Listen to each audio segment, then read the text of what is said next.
नमस्कार साथियों, आप देख रहे हैं मेरा यूट्यूब चैनल केशव उदयराज। आज की टॉपिक है कार्बनिक यौगिक और अकार्बनिक। कार्बनिक यौगिक कार्बन, हाइड्रोजन और अन्य तत्वों से मिलकर बने कंपाउंड को कहते हैं।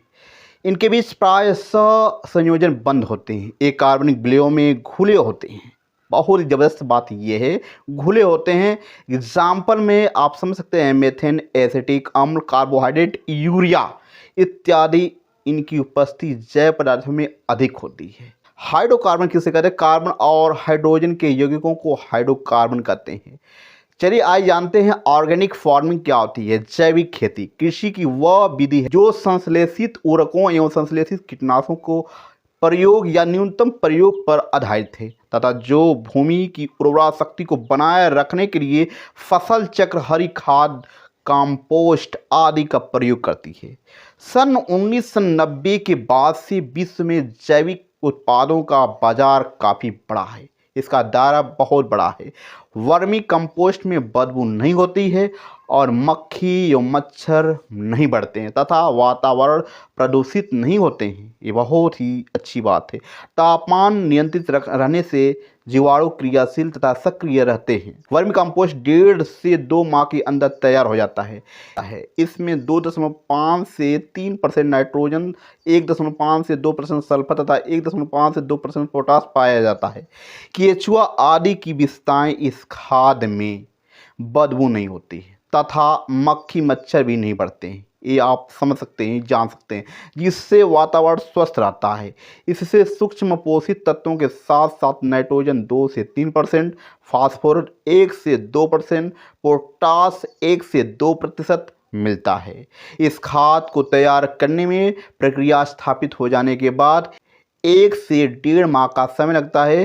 प्रत्येक माह 1 टन खाद प्राप्त करने हेतु 100 वर्ग आकार की नर्सरी बेड पर्याप्त है और केचुआ खाद की केवल 2 टन मात्रा प्रति हेक्टेयर आवश्यक है। और कार्बनिक क्या होता है? रसायन विज्ञान की वह शाखा जो ऐसे यौगिकों का अध्ययन से संबंधित है जिनमें कार्बन हाइड्रोजन परमाणु शामिल ही नहीं है।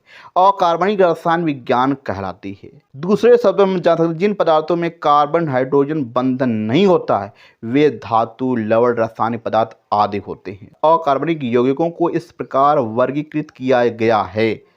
पहला, अम्ल वे यौगिक हैं जो पानी में घुल जाते हैं और हाइड्रोजन आयन उत्पन्न करते हैं।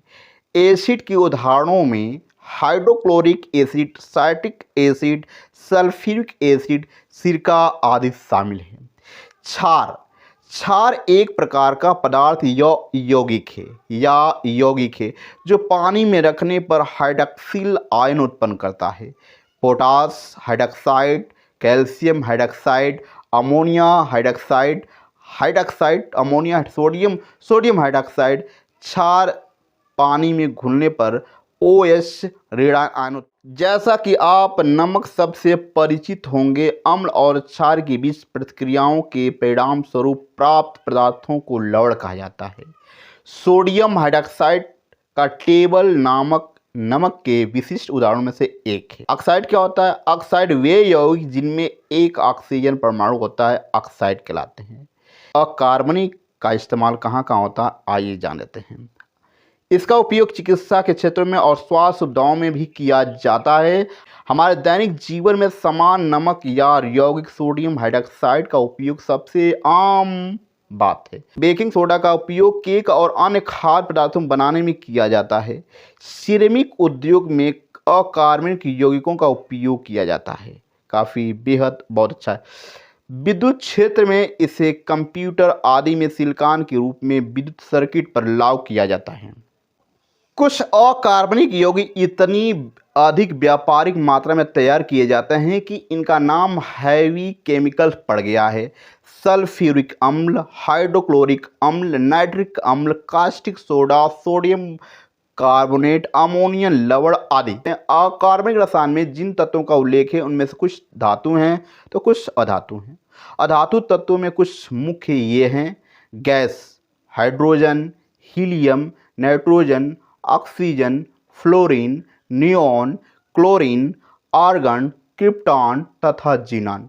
ठोस में बोरान, कार्बन, सिलिकॉन, फास्फोरस, गंधक, जर्मेनियम, आर्सेनिक, मेलिडेनम, टेलुरियम तथा आयोडीन। द्रव में ब्रोमीन। धातु में केवल पारा ऐसा है जो साधारण ताप पर द्रव है। प्राचीन ज्ञात धातुएं सोना, चांदी, लोहा, तांबा, वंग्य, रांगा, सीसा, जस्ता, पारा। लगभग सभी सभ्य देशों का इन धातुओं से पुराना परिचय है। सोना और चांदी स्वतंत्र रूप से प्रकृति में पाए जाते हैं।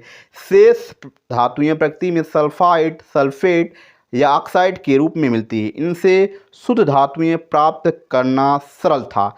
धातुओं के उन यौगिकों को जिनमें से धातुएं आसानी से अलग की जा सकती थी हम अयस्क कहेंगे। इन अयस्कों को बहुधा कोयले के साथ तपा लेने पर ही धातु शुद्ध रूप में ही मुक्त हो जाती है।